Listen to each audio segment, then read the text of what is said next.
सपने वो नहीं जो आप दिन में देखते हैं, सपने तो वो हैं जो आपको नींद ही ना आने दें।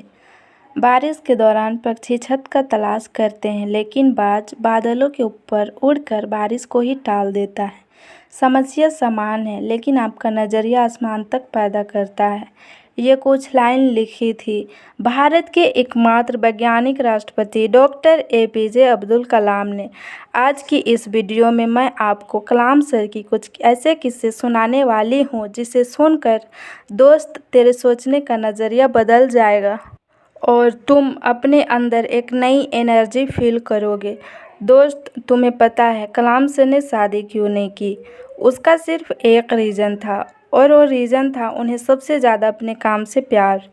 दोस्तों, तुम्हें जानकर हैरानी होगी, जिस दिन कलाम सर का सगाई थी उस दिन भी वो काम में इतने बिजी थे कि अपनी सगाई तक भूल गए, और उस दिन वो शादी न करने का फैसला कर लिया। उन्होंने एक इंटरव्यू में कहा, इंसान शादी और बच्चे अपनी सेल्फ रिलेशंस के लिए करता है, और मैं सेल्फिश नहीं होना चाहता। मैं अपनी पूरी ज़िंदगी अपने देश को समर्पित करना चाहता हूँ। दोस्तों, बात है 10 अगस्त 1979 की। 19 साल की मेहनत, 23 मीटर लंबा SLV-3 रॉकेट 17 टन का वज़न लेके 7:58 में आसमान में उड़ गया। ये रॉकेट 4 स्टेज में था। ये रॉकेट सिर्फ रॉकेट नहीं था, ये सपना था उन तमाम लोगों का जो इस प्रोजेक्ट में शामिल थे, और इस प्रोजेक्ट के डायरेक्टर थे डॉक्टर कलाम सर।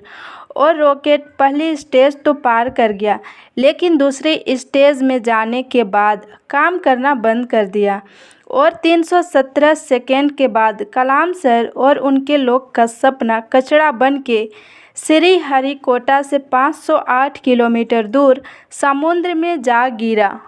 दोस्त, क्या हालत हुई होगी उस वक्त कलाम सर और बाकी उन साथियों की, जब उन्हें 19 साल की मेहनत और उनका सपना कुछ ही सेकेंड में समुद्र में कचरा बन के बिखर गया। कलाम सर कहते थे, उस वक्त अंदर से मैं इतना टूट गया था कि मैं बिस्तर में जाकर घुस गया।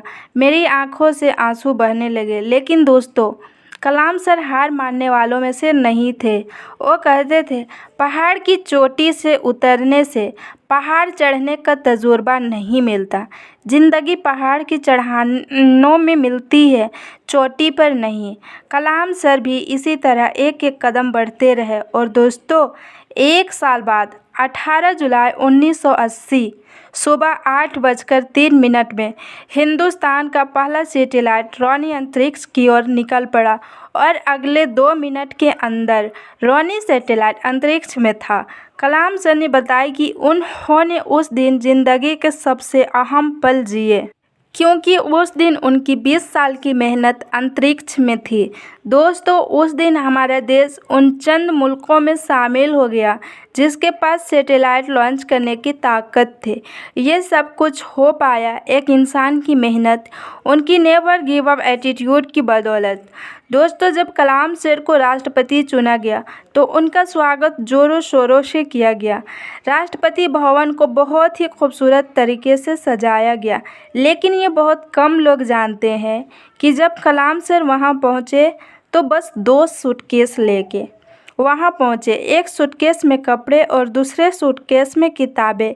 इसे कहते हैं किताबों से प्यार। अगर इस वीडियो को कोई स्टूडेंट देख रहा है तो ये बात समझो कि जितना आप किताबों से प्यार करोगे, उतना वो किताबें आपको बड़ा बनाकर चली जाएगी। ये किताबें ही थी जिन्होंने कलाम सर को इतना बड़ा बना दिया। दोस्तों, मैंने कुछ लाइन पढ़ी थी जो कलाम सर के लिए लिखी गई है।